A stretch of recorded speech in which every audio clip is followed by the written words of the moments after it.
Queridas irmãs e irmãos, que as rosas floresçam em vossa cruz. Vou iniciar com uma provocação, semelhante à que o Alexandre fez, porque de fato também não tenho a mínima ideia, né, sobre o que é viver a vida, e foi uma relutância imensa estar aqui, né? E eu inicio com a seguinte provocação: somente um idiota ou um pretensioso poderia falar sobre viver a vida de modo categórico, né? Viver a vida deve ser isso, viver a vida não deve ser isso. Então, a partir dessas definições categóricas, inflexíveis, rígidas, certas, você prescreveria sentido de vida, né? Você descreveria métodos de exercitamento espiritual, padrões de comportamento, padrões de pensamento. Se deve pensar assim, o estudante Rosa Cruz tem que fazer isso, o estudante Rosa Cruz deve mirar a vida dele para aquela direção. E com todo respeito, isso é idiotice. Não dá para você viver a vida categoricamente. Ninguém tem resposta para o que é viver a vida.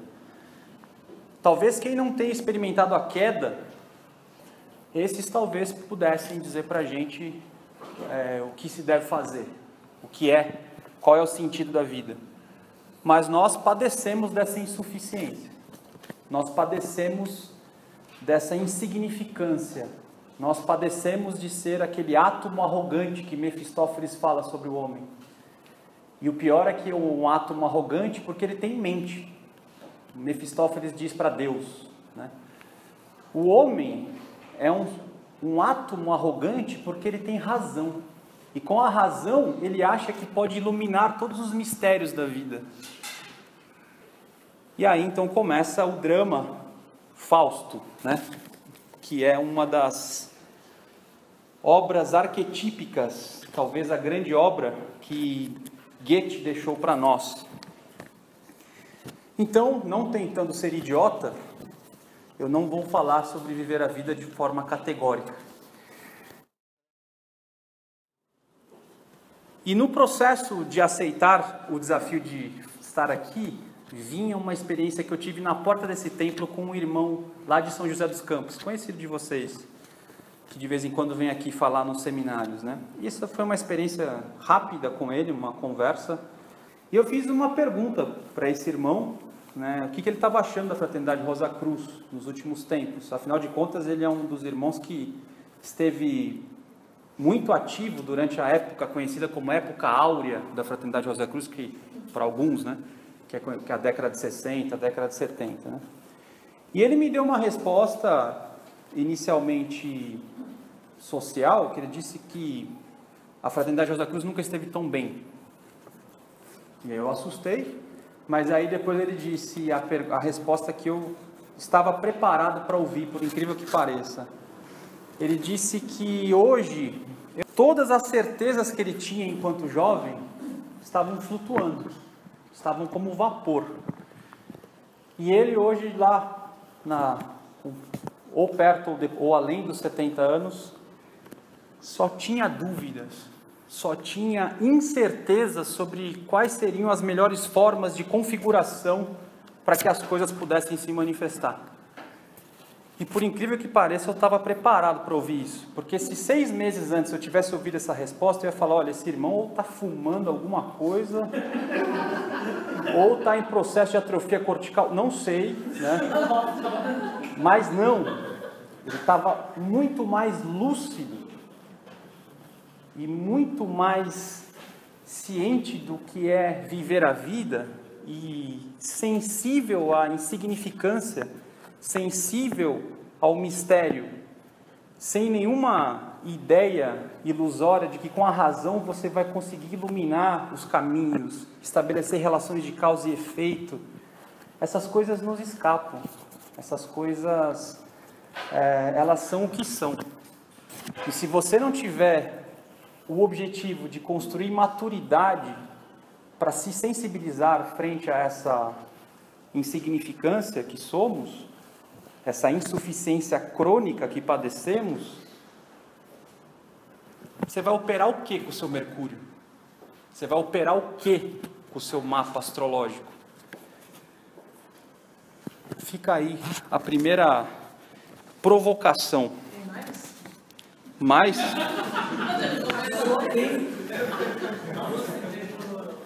Tentando não ser fúnebre, né?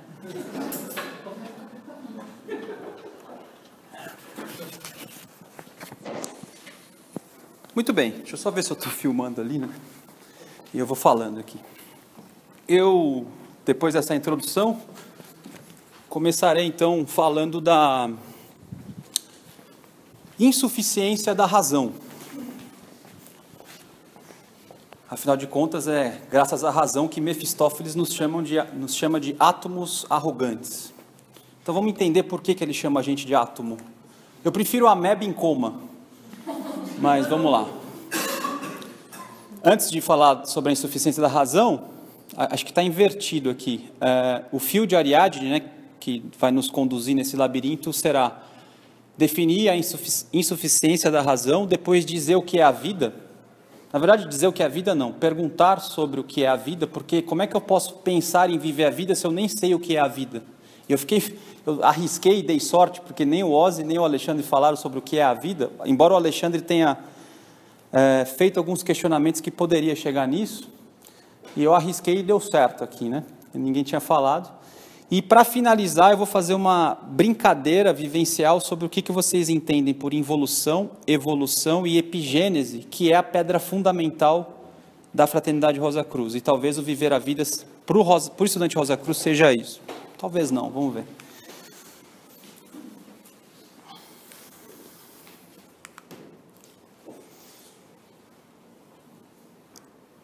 Não tem como pensar sobre o viver a vida, ou pensar sobre a vida, sem contrastar a razão contra o mistério.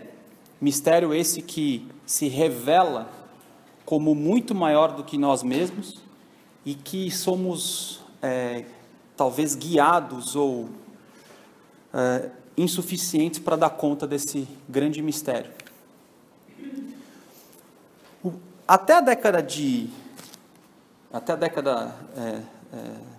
17, né, século 17, perdão, século 17, o homem sempre foi assombrado, sempre foi visitado por questões do tipo, por que estamos aqui, de onde viemos e para onde vamos. Hoje a gente já resolveu tudo isso, obviamente, né? Mas no século 17, um pouco antes da Revolução Francesa e junto já com a Revolução Francesa e com o movimento moderno iluminista, houve o advento da razão, mas tem muito racionalista por aí, inclusive aqui na escola. E eu vou mostrar para vocês o quanto ela é insuficiente. A razão, ela não é tudo, mas sem ela não se chega a esse tudo. Não está entendendo nada. Assumir a liberdade. Olha para você ver como isso é difícil, né? Porque a razão como guia não é só entender. A razão como guia seria admitir e vivenciar a possibilidade de sermos livres. Isso é muito forte. Então a razão não é só a possibilidade de operar. A razão é o que nos permite ser livres. Os modernos, os iluministas, eles erraram tanto pela razão que eles acreditavam que poderiam dominar a natureza. Né? Pela operação da razão, eu posso iluminar todas as trevas, todas as perguntas que sempre nos assombraram. O mistério não cabe para um racionalista. O racionalista crê que pelo uso metódico, pela aplicação diligente de métodos racionais, qualquer resposta poderá ser respondida, qualquer mistério poderá ser desvelado, e aí então seremos livres como Deus é livre. Fala. Mas nesse caso, quem está errado é quem pensa assim, não é a razão. Porque a razão, ela é assim, Claro, é que eu tô na pedagogia, né? Eu estou construindo isso. O erro é nisso. Isso, perfeito. É que justamente, René Descartes, ou Descartes, e Hegel, né? O Hegel acreditava tanto na razão, que ele chegou a afirmar no século XVIII que tudo que é real é racional, e tudo que é racional é real. Então, a razão não era só um método de emancipação, a razão era a própria verdade. Olha que ponto que chega a ideia racionalista. Então, admitir a possibilidade do mistério seria um retrocesso no iluminismo. Admitir a possibilidade de que existem questões no mundo, existem insuficiências vivenciadas pelo homem, seria o mesmo que admitir que o homem nunca poderá ser livre. E isso para um racionalista é intragável. E aí, para fazer o contraponto a esses dois pensadores, nós temos um padre católico conhecido como Pascal e um luterano conhecido como Kierkegaard. Esse contemporâneo de Descartes e esse contemporâneo de Hegel. E eles oferecem uma tese que eu entendo que para o estudante Rosa Cruz é fundamental, já que ele tem a tocha da razão por guia. Não é assim que a gente canta? O estudante Rosa Cruz tem a tocha da razão por guia, né? Mas a tocha da razão, ela tem insuficiências. Qual é a realidade humana? Você pode aplicar o método racional que for. Você pode utilizar o mercúrio quanto você quiser. Você acha que você consegue superar a morte? Se você disser assim para mim, eu consigo entender que eu posso não conhecer a doença e a morte, embora meu corpo vá morrer. Isso é verdade. Né? Mas será que é por mercúrio que eu consigo fazer isso? Dá para responder essa aqui nem com mercúrio. Por que eu existo? Por que existe alguma coisa no lugar de nada? Por que existe universo? Por que existe Deus? Por que Deus cria? Por que existe a vida? Não, dado que a vida existe, eu tenho que aprender a vivê-la. É assim que você...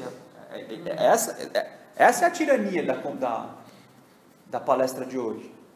Dado que eu existo, eu tenho que saber viver. Mas poderia não existir?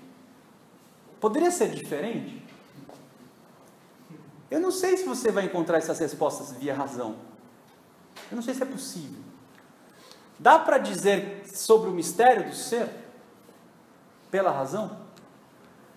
Então, esses dois autores, eles entendem que para você lidar com essas questões, estabelecer uma relação com a insuficiência, estabelecer uma relação com o mistério. Então, pela fé, eu não consigo responder essas questões, mas consigo me relacionar com elas. E aí, talvez, por um saber superior à razão, que é a intuição, talvez eu encontre um sentido. E aí, então, métodos, e aí, então, padrões, ou o que quer que seja, para eu poder saber viver a vida. Mas sem essa constatação de insuficiência, sem esse risco, sem esse abismo, sem essa escuridão, em que você tem que se lançar, sem saber o que vai acontecer do lado de lá, ou o que há do lado de lá. Tá, Deus existe, Deus quis. Que bom, fique feliz com essa resposta. Continue vivendo a vida. Continue fazendo retrospecção, continue fazendo concentração, continue fazendo ritual. Para você tá bom, você não chega, você não passa disso, com todo respeito. Para você passar disso, você tem que em algum momento admitir que você não é nada. Fala. Perdão, no caso, a razão que você diz por ser algo ruim, seria o sistemático? Não, eu não estou dizendo que a razão é ruim. Não ruim, perdão, o sistemático em si seria algo que pode prover e delimitar o mistério, que poderia ser apresentado de uma forma para despertar esse ensinamento. Não entendi o que você falou. Pode ir falando que eu estou ouvindo. A parte parte de você caracterizar, você tornar a razão sistemática, se é algo que é coisas da mente em si, pode ser falso. Isso. Até por conta que você, se você lança a ideia de existir ou não, você está dando o espaço da sua mente, do seu corpo, como algo que pode ser falso. Você dá a possibilidade disso. O sistemático em si ele pode privar o ser de conhecer o tal mistério da forma que ele se apresenta. Isso, é isso que eu estou falando. Sim, entendi. É sobre isso que eu estou falando. Obrigado. Já estou demorando muito nessa questão. O que eu estou querendo dizer é que a razão te tira de viver a realidade da vida, que é de insuficiência. Com ideias, você não vive a realidade e passa a ter ideias retóricas e masturbações intelectuais e fica feliz com isso. Esse que é o problema. Com a questão de estarmos com a razão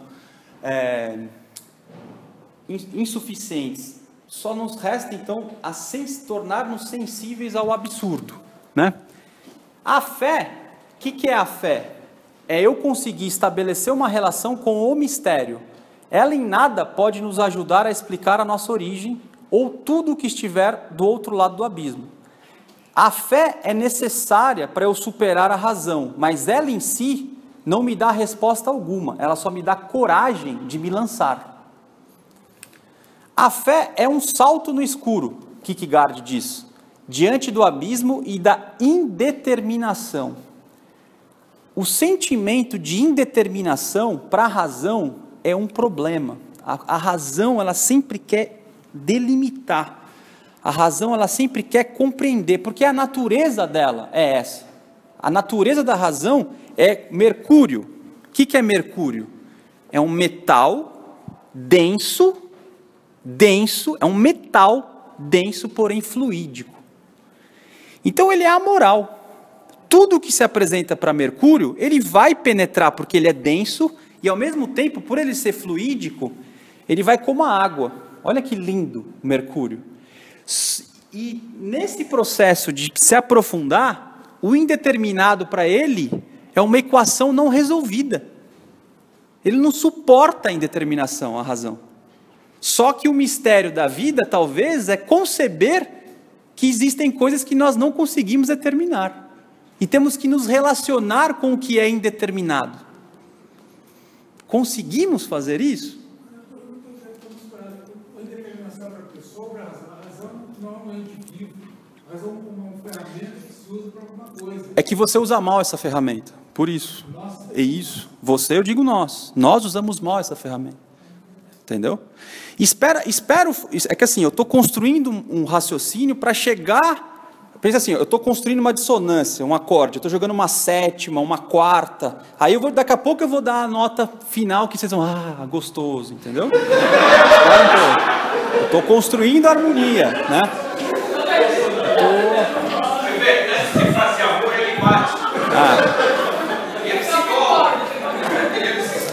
É que, né?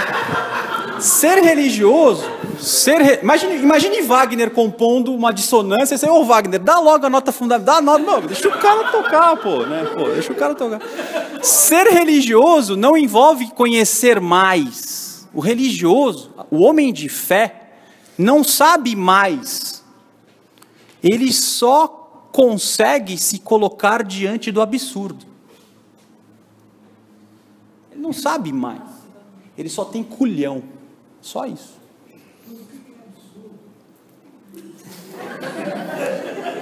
É um absurdo, né?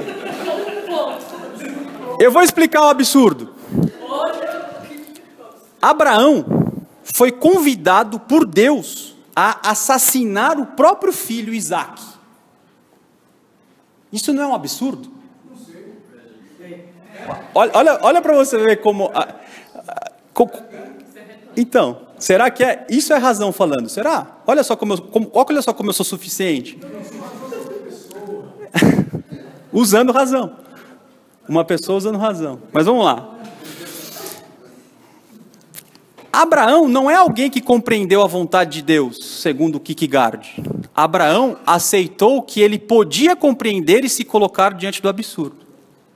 Então ele tinha coragem de fazer uma coisa absurda, que a razão diz, imagina, tá louco? Coragem de viver o que sou. O que eu sou? Insuficiente. Sou insuficiente. Então, tornar-se sensível ao absurdo, na minha opinião, é o primeiro passo para você começar a entender o que pode ser viver a vida. Essa é a primeira coisa. Demorei muito nesse ponto, mas eu pretendo encurtar o resto. Outro absurdo.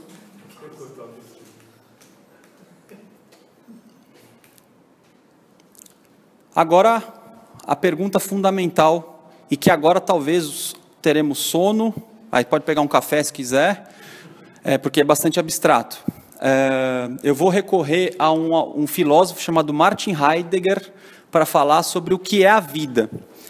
Só que Heidegger não vai falar exatamente sobre o que é a vida, mas vai tentar falar para a gente sobre o que é o ser. E eu entendo que o ser é o existir, e o existir é a vida. Então é nesse sentido que eu vou tentar, de um jeito bem simples, em 10 minutos aqui, falar sobre um dos pensadores que é um dos mais complexos que tem. Se tem 5 caras mais complexos, Heidegger é um dos 5, tá certo? E ele, no livro dele, O que é a Metafísica, ele coloca essa seguinte questão, uma questão que incomoda muito a gente. Por que existe algo no lugar do nada? Por que há algo em vez de nada? Que pergunta estúpida, como assim pode existir o nada? O nada é o nada. Então. A gente tem que definir se o nosso nada é branco ou preto. Isso, Senão a gente precisa determinar as coisas, na verdade. Os indeterminados é demais para a gente não suporta o indeterminado. Para Heidegger, se você não entender o que é o ser das coisas e o nada, você nem pode começar a filosofar. Você nem começa a filosofar. Então, ele vai tentar ensinar o homem a pensar, e ele mostra que a escola, a cultura, a educação, a civilização te ensinou a ser estúpido. Então, ele vem mostrar para você um jeito de pensar um pouco melhor, né? E como é que ele faz isso? Eu vou tentar examinar essa pergunta, decompor essa pergunta em 3 partes. Por quê? É uma questão. Existe. Existir é a chave da questão. Existir ou não existir. Ser ou não ser. Algo. Algo é uma terceira coisa. Quando você lê essa pergunta, a educação escolar, a nossa razão, ela não pensa no existir. No que ela pensa? No algo. Existe. Existe o quê? Algo. O piano. O Arthur. A Fraternidade Rosa Cruz. Existe. Você não pensa assim, por que há? Ou por que existe? A Fraternidade Rosa Cruz. A Fraternidade Rosa Cruz. Então entendi. E o que é isso? Você sempre, então, é convidado pela linguagem e pela razão a sair da existência e se perder no algo, que não é o ser das coisas, mas é o reflexo das coisas. Por isso que nós gostamos de verbos transitivos. Olha só. Os verbos transitivos precisam de objeto. O que vem antes desse verbo, né?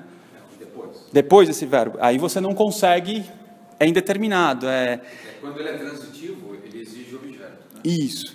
E aí, então, quando você tem um objeto, você sossega. Você sossega o facho. O seu touro sossega. Seu touro sossega. Boa. Isso que o Oswaldo falou é muito importante, porque o existir é o ser ou a vida. O algo, Martin Heidegger chama de ente.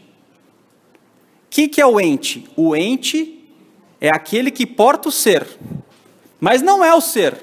Então esse que vos fala aqui, não sou eu. Vocês estão vendo o meu ente. Vocês estão vendo um pedaço de mim. Um teco do meu ser que se materializou desse jeito, nessa configuração, para cumprir algumas coisas. Mas eu sou muito mais do que isso. E o pior, vocês ainda, quando vão me apresentar, vocês vão dizer, é psicólogo, é não sei o que lá, que é tudo ente. É tudo ente. Quem é o Oswaldo? O Oswaldo mora em São Pedro, é astrólogo. Então, quem é o Alexandre? Né? É o vendedor de chocolate belga. Então, veja. Que é sacanagem isso. Isso é um problema sério. Né? Mas quem é o Alexandre? Quem é o Oswaldo? Quem é o Arthur? Né? A Fraternidade Rosa Cruz em si, ela é um ser ou ela é um ente? Né? Eu não estou conseguindo compartilhar isso com quem está na Fraternidade Rosa Cruz. Eu queria saber como é que isso se junta. O país está totalmente diferente. Sim. Não tem nada a ver. Exatamente. Então vamos lá. O que é o ente? O ente é tudo que se apresenta a você. Tudo que se apresenta a você. Tudo que está sempre presente para você. Onde está o ser das coisas? O ser das coisas, ele vem antes das coisas. Então, dentro de uma nomenclatura Rosa Cruz, esse celular é... O que é esse celular? Para as pessoas. Pode ser para você. É um objeto. Onde é que está o ser desse celular? O ser desse celular, onde é que está? Esse aí não tem vida. Esse objeto está animado. Está no mundo do pensamento. Lá está o ser desse celular, que é o arquétipo desse celular. Está vendo como tem a ver com a filosofia Rosa Cruz? É exatamente a filosofia Rosa Cruz isso daqui, só que com outra nomenclatura. Né? Então vamos adequar. O ser é o que possibilita a vida. É a existência da vida. O ente é o reflexo material dela e que nós achamos que é a vida. Eu tomo o ente como ser, mas eu tenho que aprender a desconstruir essa visão de ente para acessar o ser. Eu falei que ia precisar tomar café, ou essa parte aqui ela é difícil mesmo, ela é bem abstrata. Quando que o ser se apresenta para o homem? Fala. Eu acho que tem uma coisa que pode ajudar a gente a compreender esse assunto complexo, que é um exemplo que o próprio Martin Heidegger sugere. Ele fala que nós podemos passar a vida inteira tendo contato com a cor vermelha, que é um ente, sem saber o que é o vermelho, que é o ser. Eu posso ouvir música a vida inteira sem saber o que é música. Então, ele chama aqui, o ser do vermelho seria a vermelhidão. A vermelhidão é o ser que habita o vermelho. Isso. E talvez só o pintor consiga entrar em contato com o ser da cor. Eu posso fazer o exercício de retrospecção a vida inteira sem ter a mínima noção do que é o ser do exercício de retrospecção. E ser um mero técnico, mecanicista. Um mero mecanicista. Que é o problema da razão.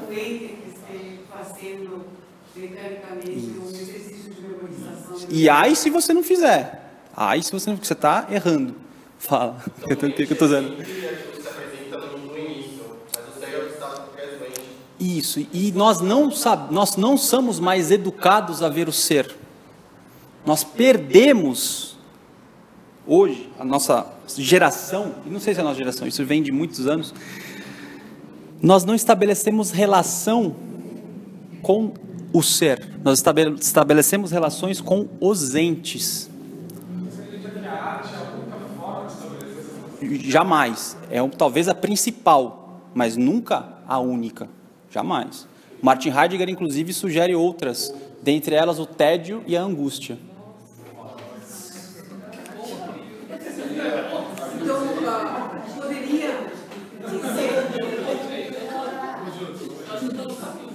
Poderia dizer que para me aproximar do Espírito, do conhecimento do Espírito, eu tenho primeiro que ser um ser e saber quem é o ser. Isso. Como é que eu vou falar de viver a vida se eu nem sei quem é a existência?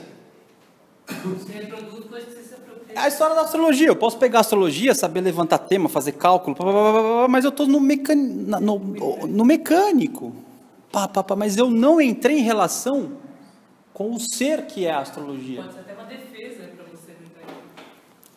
É Pires. É Pires. Tudo é arquetípico. Tudo antes de se materializar passou pelo mundo do pensamento. E tudo que passou pelo mundo do pensamento passou antes pelo mundo do espírito de vida, onde o Cristo tem o seu corpo inferior, que para nós é a unidade, para nós é o amor.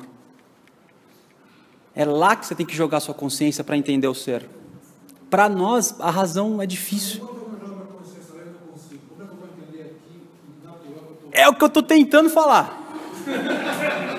Admitir primeiro as insuficiências, admitir o tédio, admitir a angústia. Essa colocação, a ciência estudoente, é uma colocação do Heidegger. É dele? É dele. E eu vou agora falar a respeito. Mas então, ele é um materialista. Heidegger? O Heidegger é um metafísico. Não sei se ele é um metafísico religioso. Eu não sei nada dele. Materialista é Karl Marx. Karl Marx é materialista. Freud é materialista. Você me falando que não. Os dois são taurinos. Os dois são taurinos? Eu não sabia. Se falar que o taurino é materialista, é redundante. Olha como a ciência pensa. É que eu queria terminar 2h40, mas não sei, vamos lá. Não pode Como que a ciência pensa? Dado que o cachorro existe, dado que essa rosa está aqui, dado que eu existo, eu vou estudar como essas coisas funcionam. Então não tem a pergunta, da onde veio a rosa? Da onde veio o cachorro? Da onde eu vim? Não, dado que eu vim, dado que estou, então eu tenho que acordar cedo, pagar as contas, ganhar dinheiro e entrar no esquema. Senão você está marginalizado. Você tem que viver a vida. E se você pensar muito, você é meio mal. Não, gente, para. Aliás, tá aqui um saco de roupa suja para você lavar no tanque. Não é assim? Quando você pensa muito, vai arrumar o que fazer. Entra no esquema. Entra no ente. Entra no ente. Sai de perto do ser. Como é que eu vou proclamar o que Cristo falou? Eu sou. Se eu estou no ente. Se eu estou no mundo do funcionalismo. Como é que eu posso estudar o sol da minha vida se eu nem me relaciono com o ser das coisas? Tem. As coisas têm ser. O arquétipo é vivo. O arquétipo canta. E ele tem mais vida do que a nossa mente. Mais vida do que o nosso Mercúrio. Por exemplo, qual é o seu tipo sanguíneo? Qual é o tipo da flor? Categorias, é isso que a ciência faz. A ciência, ela pega as coisas, estuda, categoriza e diz, sei tudo sobre as coisas. Sabe tudo sobre os entes, mas não sobre o ser das coisas.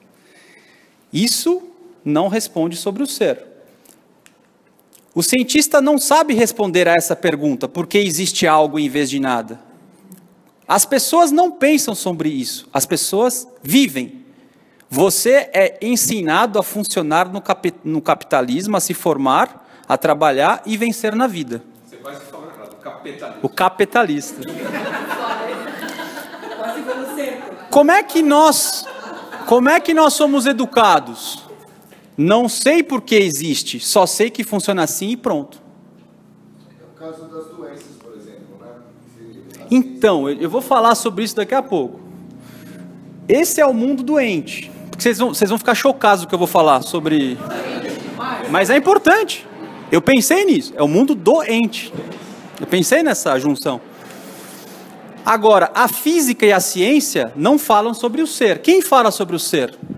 A metafísica. O que o metafísico pensa quando vê um cachorro? Ele pensa assim, o que esse cachorro está fazendo aqui? Por que ele existe? É diferente de, dado que o cachorro existe, deixa eu abrir a barriga dele e ver que tem rim, tem tripa. Ah, parece com o homem, olha só, entendi o cachorro, domino o cachorro. Esse é o iluminismo, essa é a razão. Mas por que o cachorro existe? Ah, não sei. E o duro é que nem o metafísico sabe. Nem o cientista, nem o metafísico sabe. Agora,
isso, olha que bonito, casa 5, ó. Por que a criança ela vem se relacionando com o ser, ela vem do primeiro céu, né? Ela acabou de chegar do primeiro céu, por assim dizer. Então, para ela é óbvio o ser das coisas. A gente não. O que a gente faz? Inclusive, reprime essas fantasias de criança. Você inculte o ente. Ou fica cheio, né? Você fala, não sei responder. Que saco. Mas fica doente. Que criança que incomoda, né? Criança incomoda, né? Cresça e apareça. Cresça e apareça. Bom, eu vou correr aqui. Então, Correndo, não, a gente te aguenta. tá. Vamos pensar o Newton, né? Como que a ciência explica isso? Aristóteles explicaria isso. Dado que existe a macieira, e a macieira, causa 1, gera maçã. Causa 2, a maçã amadureceu até o ponto certo. Causa 3, a gravidade está puxando a maçã para baixo. Causa 4 ou causa 5. Uma velocidade do vento, necessariamente a maçã então cai na cabeça do Newton. Logo, o Newton tem uma ideia de entender melhor a gravidade. Olha só, causa 1, C1 mais C2 mais C3 mais C4 igual a uma causa, algum efeito. As causas vão gerar efeitos, necessariamente. O que o metafísico perguntaria? Por que essa macieira está aí? Por que o Newton foi sentar Por que o Newton foi sentar aqui embaixo? Por que a maçã caiu na cabeça? Por que a maçã caiu na cabeça? Então, Por que existe maçã? Quando você perguntar por que você casou comigo, pergunta metafísica. Isso. E como que você faz, né? Aí você fala assim, a maçã existe, mas poderia não existir. Logo, o mundo é contingencial. Enquanto a ciência estabelece as coisas como necessárias, qual que é a diferença do necessário para o contingente? O contingente é não necessário. Então nada do que é necessário para que você aprenda. Nada do que da forma como é configurado, é necessário existir para que você extraia alguma lição. Porque a lição você extrairia talvez de qualquer outro modo. E talvez o mundo, a sua vida, as suas relações são simples contingências. Acidentes. Portanto, tudo que te dá base, Martin Heidegger diz que flutua. E aí você bate a angústia. Tudo aquilo que eu acreditava que me dava base, de repente é contingencial. Isso aqui eu duvido que eu e vocês estamos entendendo o que é isso, mas eu só estou dando as chaves para que talvez, se isso te interessar, você possa ler um pouco de Martin Heidegger e chegar nessas questões. O Oswaldo falou bem hoje cedo, você lê as coisas 50, 100, 200 vezes para acontecer a primeira leitura, né? Agora, por favor, se tudo isso soar como bobagem para vocês, refute. Nós estamos numa escola filosófica, não é uma escola de religião. Eu não tenho prescrições aqui, é filosofia também, né? Então, por que a maçã e a macieira existem? Porque é algo no lugar do nada. Mistério. Novamente o mistério nos visita. Aí, novamente, temos que retomar Pascal e Kierkegaard. Eu não consigo saber exatamente o que é o ser das coisas, por mais que eu tente. Só que Martin Heidegger diz o seguinte, antes de falar o método, quando você se dá conta que tudo é um mistério, e você começa a ficar angustiado por não enxergar o ser das coisas, o ser então iria se revelar para você. Quando o ser está se revelando para você, você encontra um cara religioso, ou um cara de uma filosofia ocultista como essa. Ele diz o que para você? Calma. Sabe por que o ser existe? Porque Deus criou o ser. Você já leu a cosmogênese do conceito Rosa Cruz do Cosmos? Lá está a resposta. Eu não estou dizendo que o Max Heindel escreveu não é verdade, pelo amor de Deus. Não estou dizendo isso. Mas você tem que ver a relação que você está estabelecendo com esse ensinamento. Porque talvez a relação que você está estabelecendo com a Fraternidade Rosa Cruz é de ente e não de ser. Então você não está, você está aprisionado. Você não está se aprofundando aonde você deveria se aprofundar. Deus te tira do ser novamente. A ciência te tira do ser e a religião te tira do ser. E você então, ao receber essa resposta que é uma chave mestra, porque Deus é uma chave mestra, né? Aonde você não tem explicação, Deus entra e abre a porta, aí você fica sossegado. Ou a lei de causa e efeito, né? Por que eu estou sofrendo isso? Porque em outra vida você fez bobagem. Então tá bom. Então veja, é uma resposta que não responde. Você não percebe? Né? Ela te leva... Então, e aí, você vai... Ou você sossega, ou você vai ficar fazendo perguntas que não têm fim. Por isso o tédio.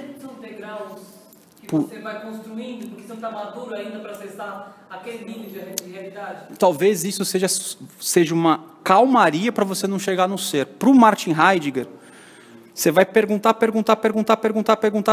e aí você vai chegar, ou que o Aristóteles e o Santo Tomás de Aquino falou, que é o primeiro motor, que é o primeiro ser que dele origina tudo, que é Deus. Mas aí você pergunta, mas por que Deus existe? Essa outra pergunta além, por que Deus cria? Por que Deus cria? É amor. Mas eu entendo que é amor. Veja, você não sabe, você não consegue. Então, não sei se você não é maduro, você não tem essa resposta. Só você se despindo disso é que talvez o ser vai se revelar. Isso.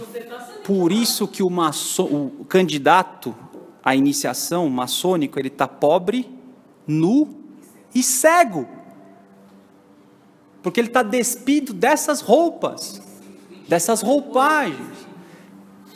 Porque senão tem essa consciência também. Então, exatamente. Me deu um pensamento em relação ao Cláudio de hoje, né? Porque Cláudio nos remete a nós mesmos. Nós somos mancos. Somos mancos. Somos mancos porque a gente não é completo. Isso. Né?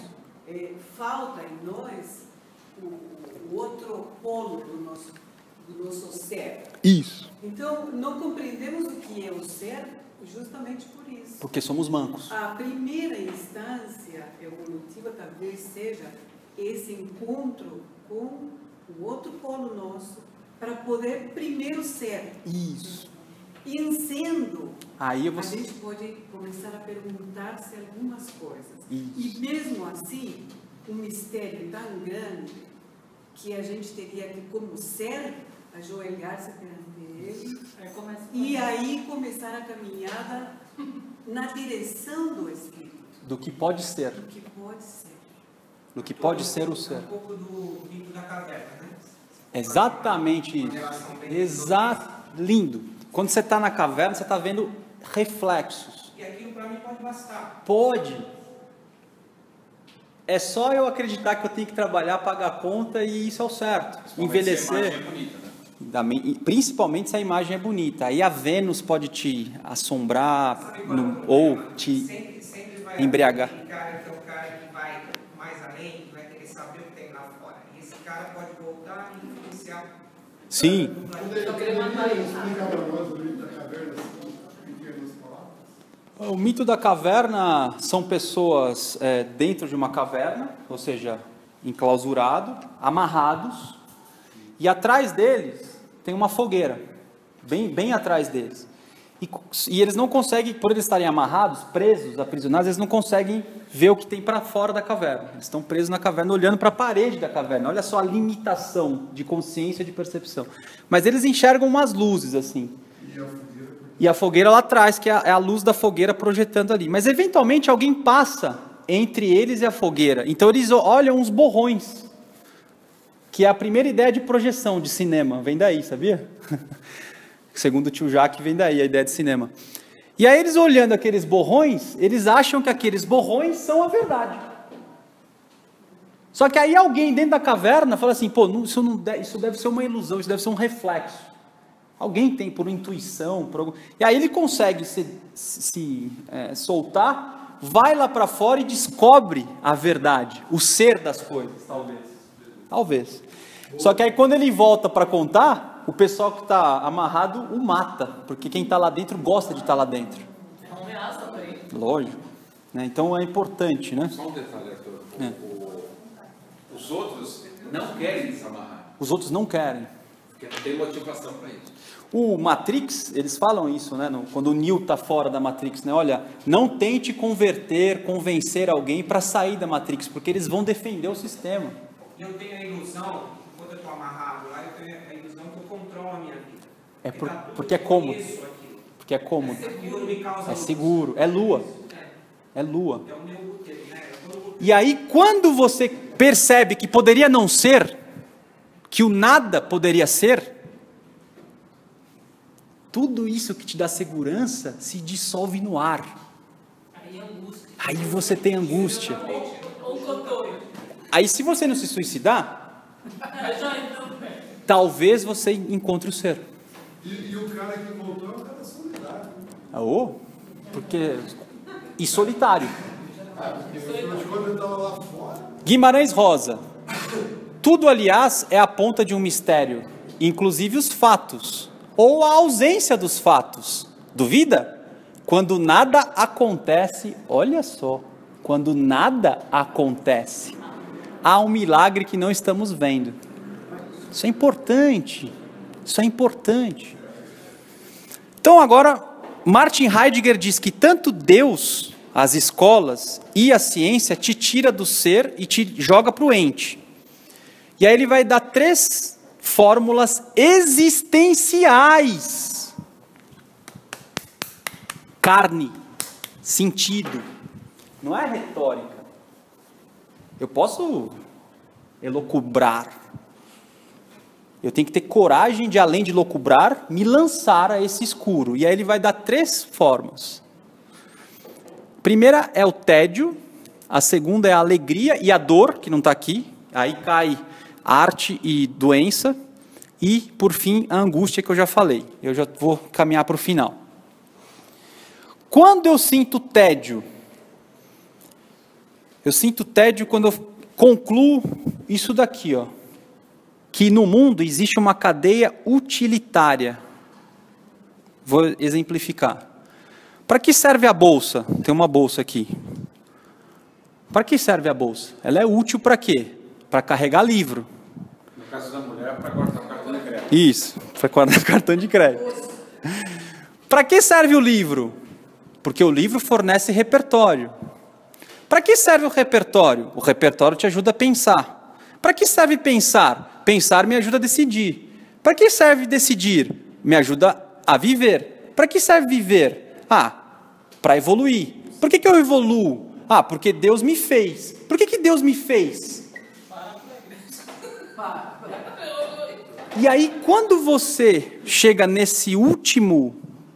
essa última questão, que aí ou você empurra o afeto para baixo, que é o tédio para baixo, reprime o afeto e volta para a razão e racionaliza e volta para o eixo e continua reproduzindo a cadeia mecânica, ou você deixa o afeto que vai te revelar o seguinte: a cadeia utilitária é inútil.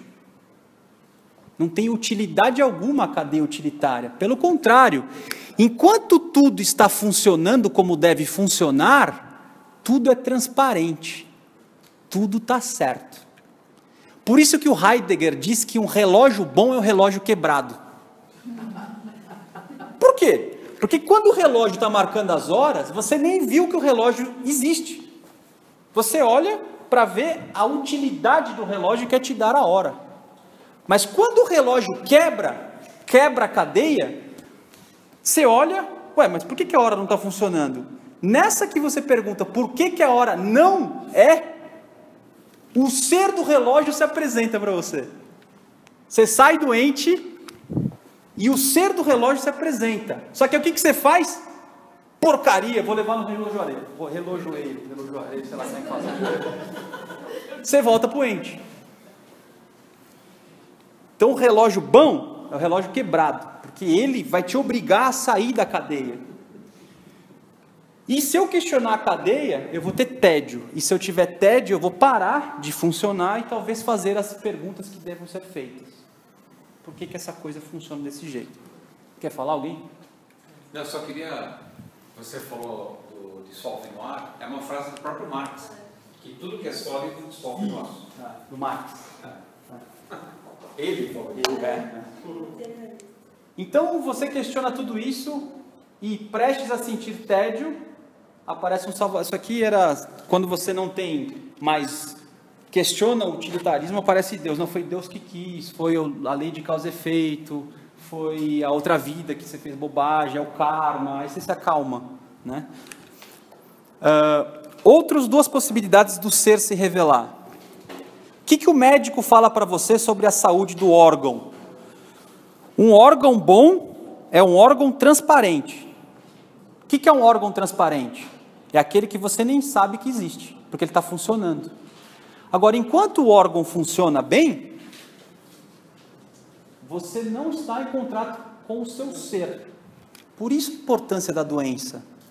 Talvez a doença, ela vai te obrigar pela dor a olhar para o seu ser. Mas enquanto você está saudável, que na verdade você já estava doente, né? Você está funcionando na cadeia utilitarista e nunca se faz as perguntas certas, as perguntas corretas que deveria fazer. Uma peça do sistema da engrenagem. Isso. Agora, quando a peça para de funcionar, você... não consigo. Por que eu não consigo? Aí você sai da cadeia utilitária e começa um processo de cura. E o que é o processo de cura? Um processo de autoconhecimento.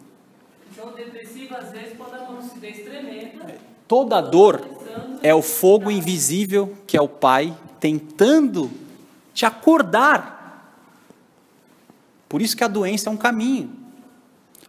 Agora, talvez eu possa, pela arte, por Júpiter, também encontrar o ser.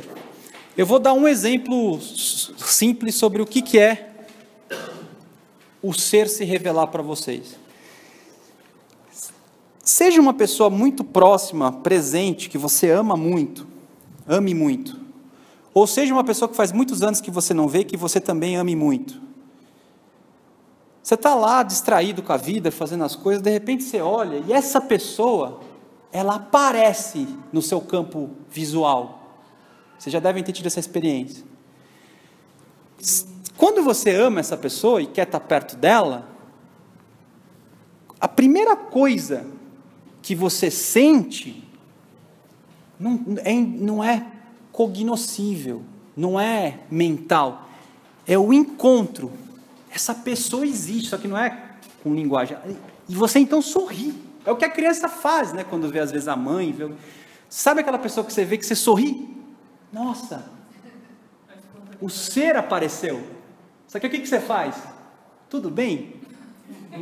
Aí você sai do encontro e entra no ente. Né? Porque você é treinado a ser idiota. Né? Então você vai para o ente. Né? Então, vocês nunca tiveram essa experiência de ficar só em silêncio com quem você ama e não precisa de mais nada?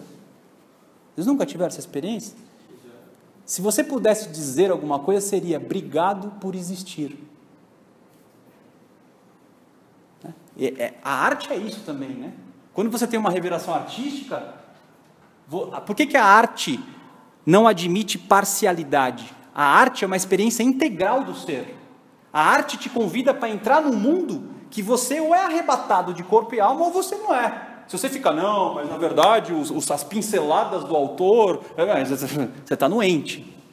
A arte, você mergulha nela, e aí não tem palavras, é encontro, é o ser das coisas.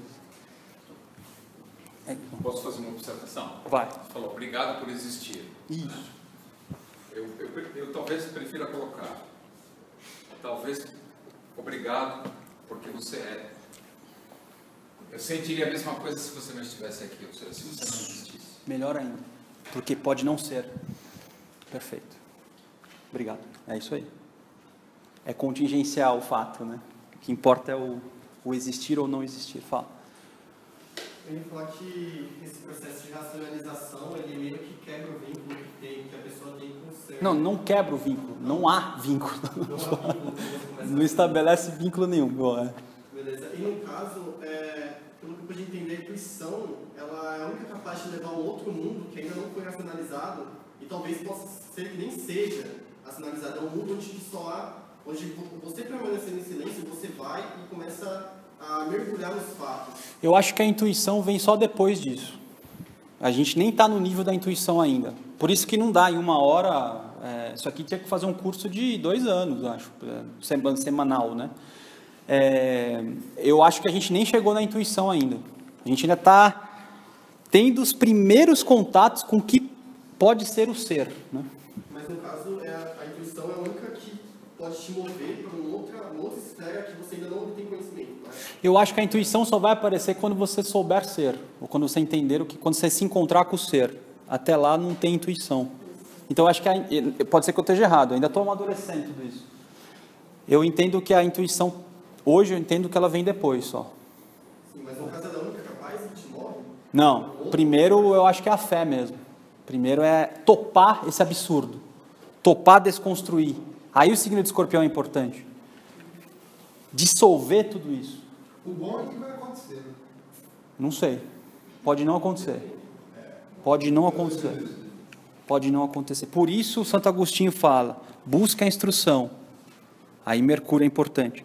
Busca a instrução, porque se você não se colocar à disposição de um saber desse tipo, qual que é o único pecado? A ignorância, a gnosia. Então é importante. Bom, vamos lá. Último ponto, já foi falado, tudo poderia não ser, ou poderia ser diferente. Por exemplo, eu fui no seminário Rosa Cruz e aprendi sobre o viver a vida, né? Mas você poderia aprender a viver a vida não pela Rosa Cruz. Então, pouco importa se é a Rosa Cruz. Importa que é alguma coisa, né? Então, quando você começa a desvincular os ensinamentos para além dos entes, você talvez possa acessar uma consciência mais solar. Só para finalizar, a Marilena Chauí diz, em 96, a angústia faria o homem elevar-se da traição cometida contra si mesmo. quando se deixa dominar pelas mesquinharias do dia a dia, até o autoconhecimento em sua dimensão mais profunda. A angústia te faz acessar uma dimensão mais profunda, que é o ser. Ok? Você sabia que eu fiquei surpreso quando li isso? O próprio Max Heindel disse que quem busca o caminho espiritual, ele tem que passar por um processo depressivo necessariamente. A iniciação é um segundo nascimento. Mas para eu nascer de novo, eu tenho que morrer. Ajoelhar e atravessar o deserto. É mais do que ajoelhar, é ser aniquilado. É mais do que ajoelhar. Enfim. Porque não estamos dispostos a morrer. Não, a gente é bastante taurino ainda. Para finalizar, eu não sei se fica para as questões ou não, mas uma das pedras fundamentais do viver a vida na Fraternidade Rosa Cruz, e que talvez você só vai entender isso quando encontrar o ser, é a questão da involução, evolução e epigênese. Aí eu vou demorar 2 minutos para explicar e finalizo. É o seguinte, eu tenho que segurar isso. Não queria, mas... É o seguinte, Você vai segurar o ser ou... Esse é o... Involução, por aí, é visto como um retrocesso. Na Fraternidade Rosa Cruz, involução é quando o espírito mergulha na matéria. Como é que o espírito mergulha na matéria? Logo, conforme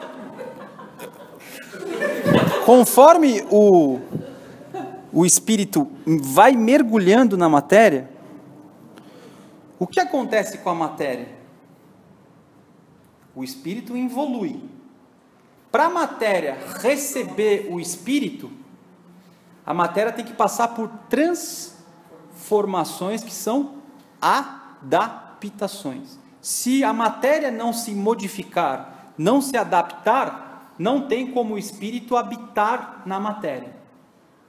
Então, concomitantemente, ou seja, ao mesmo tempo que o espírito involui, a matéria evolui. Isso é claro? Porque às vezes a pessoa acha que primeiro você evolui, depois evolui. Involui, depois não. É junto. Tá? Involui e a matéria evolui. Então quem está evoluindo? É a matéria ou o espírito? A matéria. Para possibilitar a expressão Materializando o espírito. de uma ideia, de um ser,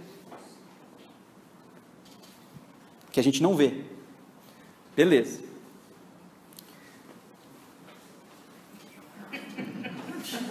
O que seria então viver a vida? Finalmente. Vocês estão muito engraçados. Estamos angustiados. Tira o pessoal. Agora o negócio vai acalmar. Peraí, agora ele vai dar uma de professor de cursinho e vai dar forma. Isso. Graças a Deus. E eu não isso, gente. O mundo então seria como se fosse... Vocês já jogaram realidade virtual? Sabe essas RPG, né? Roleplay? Não, vocês têm vida, né? O Matrix é isso, né? O que é o Matrix? Não são códigos. O Matrix são realidades virtuais, né? Que o cara está plugado. O mundo é mais ou menos isso, né? As ideias, seja ideias que vieram do alto, seja ideias feitas pelo homem, a questão se o homem pode ter ideia ou não, eu não vou entrar, se isso é uma blasfêmia ou não, mas o mundo, ele é um polo feminino, rítmico, sustentado pelos 4 instintos básicos, que são os 4 animais sagrados. Esse ritmo feminino, esse polo feminino, essa terra, recebe qualquer semente e vai dar fruto. Isso é a terra. Que fruto é esse que a terra recebe? Um fruto que vem do alto. Então, a matéria tem a missão sagrada de materializar o ideal. Na terra, na matéria, o ideal se torna real. Tanto é verdade que o verbo se fez carne. Beleza. Então o mundo é isso, porque é importante saber o que é o mundo para poder também viver a vida. Tem um lugar, né? Existe um lugar para você viver, para ser também. Pergunta sobre epigênese e sobre evolução. Talvez evolução, então, seria o homem entender que caiu. O que é a queda por esse gráfico? Seria a ideia de barco não ser refletida adequadamente. Por quê? Porque a matéria se nega a refletir o alto. O embaixo não mais reflete o alto. Então o axioma hermético em cima e embaixo para de existir. Éramos imagem e semelhança de Deus. Com a queda somos imagem e de semelhança de Deus. O que é a de semelhança? É quando a matéria deixa de refletir o alto. Isso é o hermetismo. Beleza. O hermetismo é refletir. Evolução seria o que então? O que é viver a vida, para finalizar? Eu aqui, encarnado, tenho que estudar o que seria a essência do homem que já existe. Na Cabala isso se chama Adão Kadmon, ou Kadmon, sei lá. E entendendo a essência do homem que está a priori, que está antes, feita por Deus, o que eu tenho que fazer então encarnado? Correr atrás para me afinar a essa imagem. Então eu vou modificar a matéria, vou evoluir a matéria por mim mesmo, com a força da minha vontade, porque agora eu sou autônomo, eu caí, para com a força da minha vontade me afinar e ser igual a Deus, refletir o que Deus é. Aí eu teria evolução. Isso é evolução. Mas e onde cabe então a epigênese? Essa é a pergunta que eu vou finalizar e eu não vou responder. Vocês entendem o que é epigênese? O Ale responde. Ale, o que é epigênese? A epigênese é meu. Alguém quer falar? Pode responder o que está no conceito. Fala então. Entra no ente, vai estar zoando. A gente está tentando perscrutar algo do que a gente acha que seja epigênese, né? Então, na realidade, provavelmente, o que a gente faz é reproduzir numa oitava, no máximo superior daquilo que a gente já faz. A gente acha que epigênese talvez nem seja. Então, porque às vezes a gente confunde epigênese com essa... Quando eu me adapto ao alto, eu só estou evoluindo. A gente acha que isso já é epigênese. Pelo que fala, na verdade, sim. Epigênese seria surpreender o próprio Deus, né? Então, aí a pergunta é, quando eu surpreendo o próprio Deus, porque eu sou original, a essência vem a priori ou a posteriori? Vocês entendem? A essência vem então, primeiro, veja, antes, a priori, já tem o homem ideal, já tem o Adão Kadmon, é a árvore sefirótica, está lá. A árvore sefirótica está lá. A árvore da vida está lá. O que eu tenho que fazer enquanto encarnado? Despertar essas profundezas, esse DNA divino em mim, para que aqui embaixo eu reflita exatamente o que tem no alto. Então, mas não tem epigênese. Então, é a minha pergunta. Isso aqui que eu estou falando, a essência já está lá. Qual é o meu trabalho? Sair correndo para me ajustar. A epigênese seria o oposto, ou não? Essa é a minha pergunta. Eu entendo todo o processo, acho um gap, uma lacuna, e aí... Poderia fazer mais. O Irã Bif fez isso. O Irã Bif... O que o Irã Bif fez? Eu explico. Ele faz o seguinte. O cara nasce... encarna, vai vivendo, morre. Quando ele vai assimilar o que ele aprendeu na vida? No purgatório, no primeiro céu. Aí o que ele assimilou no purgatório, no primeiro céu, ele vai para o segundo céu, para o terceiro céu e reencarna. E aí faz tudo isso de novo. E assimila a segunda vida, aí encarna, assimila a terceira vida e vai acumulando. Aí o que o Irã Bif sacou? Ele falou assim, peraí. Um dia é igual a 10 mil anos. e 10 mil anos é igual a um dia. Então a bagaça é qualitativa e não quantitativa. Aí ele coçou a barba. Então, se um dia vale 10 mil anos e 10 mil anos vale um dia, se eu simular com o poder da minha vontade tudo que eu plantei no dia antes de morrer, que seria o sono, porque o sono é uma simulação da morte, será que eu não acelero esse processo? Aí ele testou. E ao testar, descobriu que funciona. Isso chama exercício de retrospecção. Está lá no conceito Rosa Cruz do Povo. Então, ele foi epigenético. Ele achou a lacuna. Quer dizer, não é bem uma lacuna, mas ele acelerou o processo. Esse processo ocorre aqui, para então, depois de ocorrer aqui, eu mudo aqui. Ou onde é que ocorre a epigênese? Tem que acontecer aqui para depois acontecer. Onde que está a epigênese? No mundo da luz. Próximo cenário, epigênese. Isso, pensei exatamente isso. Viu, então, sem querer interrogar, esse termo epigênese, até daria um seminário, né? Sim. Por exemplo, está falando de epigênese. Uma coisa que ocorreu assim, a gente poderia falar a epigênese focada em nós, aqui, individualmente, ou talvez a epigênese do próprio Deus.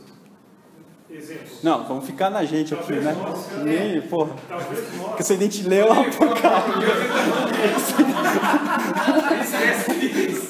O cara, não, vamos falar com uma certa humildade. Tô zoando. Só para entender, a definição de epigênese é um processo criativo. Isso! É você exercer a divindade que você tem. Só que para o místico isso é uma blasfêmia, porque a única divindade que existe é Deus. Eu não posso ser divino. Ou posso? Eu posso achar um caminho diferente de fazer a coisa, um atalho. E se eu achar esse atalho... Isso não necessariamente é criar algo. Eu estou simplesmente fazendo algo diferente. Mas é criar, é diferente. Criar um procedimento. Criar um procedimento que não ofende a tradição.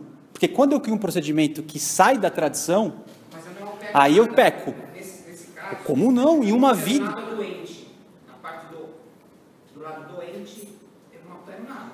Então, mas aqui é uma fronteira muito perigosa. Você pode, por um pouquinho, sair da tradição e chegar numa falsa ideia de eu descolado da tradição. E aí eu fico doente. Assim, eu me torno um neófito, eu acho. O quê? Quando eu sou criativo? Nesse processo de epigênese, eu acelero o processo. Na verdade você já é iniciado. Quando você já está... Mas eu não mudo nada da origem, da concepção. Porque aí é que vem os 3 votos. Eu posso fazer diferente com obediência, pobreza e castidade. Porque se eu fizer algo diferente sem obediência, pobreza e castidade, eu estou concorrendo com Deus. Aí eu crio doença. Eu não sou casto. Aí eu crio doença. Mas é muito difícil você propor algo diferente sem concorrer com Deus. É muito difícil. É a fronteira. Esse é o verdadeiro pecado. O pessoal acha que pecado é, comi muito. É também. Mas isso é muito ruinzinho, assim. Isso é muito, sabe? Jesus mesmo colocou que os milagres dos discípulos, os milagres que ele fez, os discípulos, as pessoas poderiam fazer até maior. Isso, então. Esse até maior seria a epigênese. Da epigênese ou não? Epigênese. O paradoxo é ser original, ser epigenético. Não é que eu vou ser mais que Deus, quando eu me tornar Deus, eu vou ser mais que Deus. Por isso que Fausto, se você ler Fausto, ele faz algo diferente, algo epigenético, mas no final ele entrega e se retira. Se ele pegasse, é meu, eu fiz tudo isso e eu sou o Deus desse mundo que eu criei, aí ele cai. Fala. É rapidinho. Tem 2 tipos de anarquia. A anarquia com A maiúsculo é aquela que você mexe diretamente nos arquétipos. Isso. Sem respeitá-los. Né? Isso. O coro dos arquétipos está lá e você coloca uma voz nova nesse coro. Isso. O anarquista com A minúsculo, que se aproxima do vândalo, ele é o destruidor. É o não arquétipo, né? Anarque. Né? É o não arquétipo. Isso, olha só que importante. Então, esse sim, né? Mas esse é é o irresponsável. É um Karl Marx. Né? Quem quiser entender o que é epigênese, vai assistir a Mostra do Picasso. Por que eu estou colocando isso? É porque o Heidegger e outros, Sartre, né, que são os existencialistas, eles falam que a essência vem a posteriori. Por isso que é o existencialismo que vai tirar a essência. O que o platonismo é? A essência antes existe e o homem tem que se afinar à essência. Então, a essência anterior, a essência posterior. Sabe o que é o arquétipo? O que é a epigênese? Os gênios criam pela intuição e uso das leis. Então, as leis, aí eu não sou anárquico. Aqui deveria ser com L maiúsculo. Sobrenaturais. E o que eles criam? Imagens eternas. Criam no abstrato. Então, o epigenético não cria aqui. O epigenético cria aqui, ó. Então não adianta você querer ser epigenético. Eu vou exercer a minha originalidade. Onde... olha onde é que acontece a epigênese. Criam no abstrato, criam na alma dos homens reflexos vivificantes do mistério. Eis a grande obra. E aí citam os gênios Dante, Shakespeare e Goethe. Não faziam evocações, mas criavam no abstrato. Isso é epigênese. Tá bom? Que as rosas floresçam em vossa cruz.